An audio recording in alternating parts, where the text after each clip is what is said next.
दोस्तों, इंग्लैंड के बाद बांग्लादेश के भी खिलाफ हिटमैन और श्रेयस अय्यर ने लगाई दहाड़। अपने सबसे अच्छे दोस्त विराट कोहली के साथ मिलकर बांग्ला टाइगर्स को इतनी बेरहमी से पीटा है। वह तो भारत छोड़कर वापस लौटने को मजबूर हो चुके हैं। तो आखिर कैसे रोहित और गिल के बाद कोहली अय्यर के बल्ले ने लाई बांग्लादेश की शामत वनडे के फॉर्मेट को T20 बनाते हुए? किस तरीके से इन खिलाड़ियों ने 400 रनों से भी अधिक का पहाड़ जैसा स्कोर बनाकर इतिहास रच दिया? किसने ठोका तूफानी शतक? उनकी विध्वंसक बल्लेबाजी की होश उड़ा देने वाली पूरी हाईलाइट हम आपको दिखाएंगे। लेकिन उससे पहले आपको क्या लगता है कि रोहित, कोहली और गिल में कौन सबसे खतरनाक बल्लेबाज है? अपनी कीमती राय हमें नीचे कमेंट करके जरूर बताइए। दोस्तों, जीत के रथ पर सवार टीम इंडिया के सामने चैंपियंस ट्रॉफी के प्रैक्टिस मैच में बांग्लादेश की चुनौती थी, जो बड़े बड़े अपसेट करने में माहिर हैं। इस बार भी उन्होंने कुछ ऐसा ही सोचा था, लेकिन यह समय कुछ और है, यह दौर कुछ और है। इस बार बांग्लादेश के घमंड को टीम इंडिया ने पैरों तले कुचल कर रख दिया। जहां भारत के दो सबसे बड़े सुरमा ही बांग्लादेश पर भारी पड़ गए और उनके सभी गेंदबाजों की जमकर पिटाई करते हुए कप्तान रोहित शर्मा के साथ शुभमन गिल ने नया इतिहास लिख डाला, तो फिर किंग कोहली की लाजवाब बल्लेबाजी देख पूरी दुनिया उनकी दीवानी हो गई है। आपको बता दें, टॉस जीतकर रोहित ने पहले बल्लेबाजी करने का फैसला किया, तो फिर रेड हॉट फॉर्म में चल रहे गिल और रोहित दोनों के पास एक बार फिर सटक जड़ने का सुनहरा मौका था। हालांकि गेंद हरकत कर रही थी, इस कारण शुरू में उन्हें परेशानी का सामना करना पड़ा। ऐसा लग रहा था मैच कांटे का होगा है, लेकिन इस बार हिटमैन से भी पहले शुभमन गिल का बल्ला दहाड़ा। उन्होंने एक के बाद एक चौकों की झड़ी लगाकर बता दिया कि असली बॉस कौन है। यहां तक कि एक आध बार तो उन्होंने गेंद को बाउंड्री के बाहर भी दे मारा। मिड विकेट के ऊपर से गिल ने अपनी कलाइयों का जादू दिखाते हुए ऐसा बेहतरीन छक्का लगाया था, जिस पर तो खुद रोहित शर्मा भी तालियां बजाते हुए नजर आए। गेंदबाजी करने आए तस्कीन की घातक यार्कर पर शुभमन गिल ने इतना भयंकर शतक जड़ा कि गेंद स्टेडियम की छत पर पहुंच गई। उनका वह अद्भुत छक्का देखकर तो हर कोई दंग रह गया था। जी हां दोस्तों, इस बल्लेबाज ने बता दिया था कि वह किसी पर भी रहम करने के लिए तैयार नहीं है। वनडे क्रिकेट को T20 नहीं बल्कि T10 बनाकर वह अपने ही अंदाज में बल्ले से कोहराम मचा रहे थे। विस्फोटक अंदाज में केवल 29 गेंद खेलकर ही शुभमन गिल ने 51 रन ठोक दिए थे, जिसमें उन्होंने 4 खौफनाक ऐसे छक्के लगाए थे जिस पर बांग्लादेश तो क्या, अभी भी पूरा क्रिकेट जगत भरोसा नहीं कर पा रहा है। लेकिन दोस्तों, असली करिश्मा तो तब हुआ जब कप्तान रोहित शर्मा का बल्ला गरजना शुरू हुआ। पहली ही गेंद पर उन्होंने करारी कब्र ड्राइव से मैदान को चीरते हुए खूबसूरत चौका बटोरा था। जब आगाज ही इतना शानदार हो तो अंजाम की क्या ही बात करें, यही एक बार फिर देखने को मिला। उसके बाद तो रोहित शर्मा ने रुकने का नाम नहीं लिया। शुरुआत में तो उन्होंने परिस्थितियों के मुताबिक समझदारी से बल्लेबाजी की। ज्यादातर उन्होंने मैदानी शॉट खेले और गिल की तूफानी बल्लेबाजी का लुत्फ उठाया। लेकिन इस दौरान रोहित ने कई ऐसे दर्शनीय शॉट लगाए थे जिसने बता दिया था कि आज भी वह लाजवाब फॉर्म में चल रहे हैं। जी हां दोस्तों, जहां एक छोर से शुभमन गिल बांग्लादेश के लिए काल का दूसरा नाम बने हुए थे, तो रोहित भी यमराज बनकर मैदान में उतरे थे। इन दोनों खिलाड़ियों के बीच 100 रनों की पार्टनरशिप भी हो चुकी थी। हालांकि गिल अर्धशतक बनाकर आउट हो गए।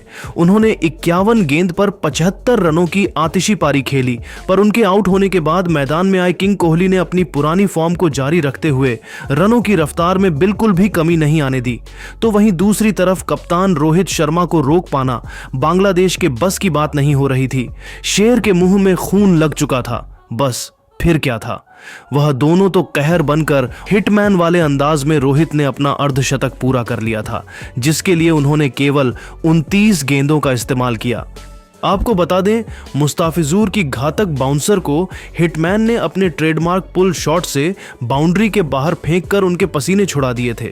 जहां भारतीय खेमे में जश्न का माहौल था, तो वहीं बांग्लादेश की तो हालत बद से बदतर हो गई थी। उन्हें रोकने के सभी प्लान गेंदबाजों के फ्लॉप साबित हुए और रोहित शर्मा ने केवल 55 गेंदों पर 98 रनों का आंकड़ा छू लिया था। अब उन्हें अपना शतक पूरा करने के लिए केवल 2 रन चाहिए थे। रोहित जहां फुल कॉन्फिडेंट थे, तो वहीं बांग्लादेशी खिलाड़ियों के चेहरों की तो हवाइयां उड़ी हुई थी। उनकी तो जीत की उम्मीद ही खत्म हो गई थी। रोहित ने उन्हें कहीं का नहीं छोड़ा था।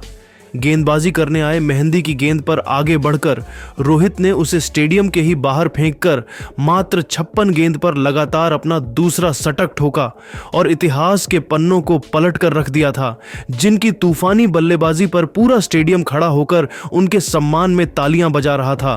तो दोस्तों, केवल इतना ही नहीं है, महज 70 गेंद पर 125 रनों की आतिशी पारी खेलकर कप्तान रोहित ने पूरे क्रिकेट जगत को गहरे सदमे में ला दिया। अपनी इस अद्भुत पारी को उन्होंने 11 खौफनाक छक्कों तो वहीं 8 बेहतरीन चौकों से सजाया था। हालांकि रोहित शर्मा भी उसके तुरंत बाद विराट का साथ छोड़ गए, लेकिन कोहली ने इस बार भी हार नहीं मानी। मेहदी हसन मिराज को छक्का जड़कर उन्होंने अपना खाता खोला। ऐसा लगा था कि विराट के सिर पर आज भी खून सवार है। हालांकि बांग्लादेश गिल और रोहित से छुटकारा पाने के बाद चैन की सांस लेना चाहती थी, लेकिन विराट और श्रेयस अय्यर ने उन्हें रत्ती भर भी उसका मौका नहीं दिया। पलक झपकते ही उस खिलाड़ी ने मैदान के चारों कोनों पर चौके छक्के बरसाने शुरू कर दिए और केवल 32 गेंदों पर ही उन्होंने T20 के अंदाज में अपने अर्धशतक को पूरा कर लिया था। जिस तरीके से उन्होंने अपने सामने आने वाले सभी गेंदबाजों की धज्जियां उड़ाई, उसे देखकर बांग्ला खेमे के साथ साथ पूरा स्टेडियम हैरान रह गया था। इस खिलाड़ी ने 8 छक्कों और 4 चौकों की बदौलत 73 रनों की आतिशी पारी खेलकर एक बार फिर पूरे क्रिकेट जगत को अपना दीवाना बना दिया। तो श्रेयस ने उनका बखूबी साथ निभाते हुए तूफानी 54 रन बनाए, जिसके दम पर इंडिया ने 50 ओवरों में 412 रन बना लिए। उनकी अद्भुत बल्लेबाजी की तो पूरी दुनिया कायल हो चुकी है। जी हां दोस्तों, इनकी अद्भुत बल्लेबाजी ने तो बांग्ला गेंदबाजों का करियर ही तबाह कर दिया। जहां प्रैक्टिस मैच में ही उनके बल्ले से इस कदर तूफान आया, तो आप सोच ही सकते हैं असली मैच में तो बांग्लादेश की धज्जियां ही टीम इंडिया उड़ाकर रख देगी। लेकिन दोस्तों, अब आपको क्या लगता है कि बांग्लादेश के खिलाफ कौन सा भारतीय बल्लेबाज शतक लगाएगा? अपनी राय हमें नीचे कमेंट करके जरूर बताइए और ऐसी ही शानदार खबरों के लिए हमारे चैनल को सब्सक्राइब करना ना भूले। धन्यवाद। दोस्तों, पहले अफ्रीका तो फिर अब न्यूजीलैंड को रौंदकर ट्राई सीरीज जीतने के बाद अब पाकिस्तान के कप्तान मोहम्मद रिजवान ने तो टीम इंडिया को सरेआम धमकी देते हुए न केवल हमारी जमकर बेइज्जती करी है, बल्कि ऐसा भड़काऊ बयान दिया है, सुनकर तो हर एक हिंदुस्तानी का खून खौल उठा है। तो आखिर ऐसा क्या कहा मोहम्मद रिजवान ने इतिहास लिखने के बाद? क्यों उन्होंने टीम इंडिया के खिलाफ उगला जहर? दिखाएंगे उनका पूरा बयान, तो हम आपको साथ साथ अंत तक बने रहें। लेकिन उससे पहले आपको क्या लगता है कि मोहम्मद रिजवान, रोहित शर्मा और विराट कोहली में कौन सबसे खतरनाक बल्लेबाज और कप्तान है? अपनी राय नीचे कमेंट करके जरूर बताइएगा। दोस्तों, जहां एक तरफ टीम इंडिया 3-0 से इंग्लैंड को धूल चटाने का जश्न मना रही थी, चैंपियंस ट्रॉफी की तैयारी शुरू हो गई थी, तो वहीं हमारे पड़ोसी पाकिस्तान ने तो उसी दरमियान इतिहास लिख दिया। जी हां दोस्तों, दरअसल पाकिस्तान साउथ अफ्रीका और न्यूजीलैंड के साथ ट्राई सीरीज खेल रही थी और उसमें फिसड्डी पाकिस्तान की टीम कुछ ऐसा चमत्कार कर जाएगी किसी ने सपने में भी नहीं सोचा था। जी हां दोस्तों, कराची स्टेडियम में पाकिस्तान की क्रिकेट टीम ने तो साउथ अफ्रीका के गेंदबाजों की धज्जियां उड़ाकर रख दी और पहले तो 353 रनों के लक्ष्य का पीछा करते हुए कमाल कर दिया। हालांकि उनकी शुरुआत अच्छी नहीं हुई थी। 91 रन पर उनके 3 बल्लेबाज पवेलियन लौट गए थे, यहां तक कि बाबर आजम भी मुश्किल से केवल 23 रन बना पाए। उसके बाद तो लगने लगा था कि अब तो इस लक्ष्य का पीछा करना पाकिस्तान के लिए आसान नहीं होने वाला है। लेकिन दोस्तों, फिर पाकिस्तान के कप्तान मोहम्मद रिजवान का बल्ला दहाड़ा है, उन्हें साथ मिला सलमान आगा का और इन दोनों खिलाड़ियों ने इस वनडे मैच को T20 बनाते हुए ऐसी तबाही मचाई है कि पलक झपकते ही इस मैच का चुटकियों में रुख पलट डाला। जी हां दोस्तों, कंधे से कंधा मिलाते हुए इन दोनों खिलाड़ियों ने पहले 100 तो फिर 200 तो फिर 250 रनों की रिकॉर्ड तोड़ साझेदारी को अंजाम देकर साउथ अफ्रीका के छक्के छुड़ा दिए। दोनों खिलाड़ियों ने बारी बारी शतक ठोका। तो दोस्तों, 50 ओवर खत्म होने से पहले पाकिस्तान ने बड़ी आसानी से इस लक्ष्य को हासिल कर न केवल इतिहास के पन्नों में अपना नाम सुनहरे अक्षरों में लिखवाया, बल्कि पूरी दुनिया को हैरान कर दिया कि आखिर पाकिस्तान ये कैसे कर सकती है। तो दोस्तों, ये तो कुछ भी नहीं था। जब ट्राई सीरीज के फाइनल में न्यूजीलैंड की क्रिकेट टीम उनके सामने आई, तब सबको लगा था कि न्यूजीलैंड ये मैच जीतेगा, लेकिन पाकिस्तान ने इतिहास लिखते हुए ट्राई सीरीज जीत ली। लेकिन दोस्तों, जीत का जश्न मनाने की जगह तो पाकिस्तान के कप्तान ने घमंड में चूर होकर चैंपियंस ट्रॉफी से पहले टीम इंडिया को ही धमकी दे डाली है। जी हां दोस्तों, उन्होंने कहा कि ये तो सिर्फ शुरुआत है। साउथ अफ्रीका और न्यूजीलैंड को हराना हमारे लिए कोई बड़ी बात नहीं है। हमें पता था हम आसानी से उन्हें हरा सकते हैं, लेकिन सच कहूं तो मैं बेकरार हूं इंडिया से मुकाबला करने के लिए। उन्हें खुद पर बहुत गुमान है। उन्होंने तो अब इंग्लैंड को 3-0 से हरा दिया है, तो उन्हें लग रहा होगा कि वो दुनिया की नंबर 1 टीम है और मैं उन्हें उनकी औकात दिखाने का इंतजार नहीं कर सकता हूं। जब 23 फरवरी को इंडिया और पाकिस्तान का आमना सामना होगा, तब मैं भारत को बुरी तरीके से हराना चाहता हूं। सिर्फ मैं नहीं, हमारी पूरी टीम 25 करोड़ की आबादी यही चाहती है कि हम टीम इंडिया को पूरी तरीके से बेइज्जत करें और उनका मुंह काला खड़ा करके उन्हें वापस भेजें। मेरा भी ये सपना है कि भारत के खिलाफ सेंचुरी मारूं और उन्हें बुरी तरीके से हराकर चैंपियंस ट्रॉफी से बाहर कर दूं। उससे ज्यादा सुकून शायद किसी और चीज में नहीं है।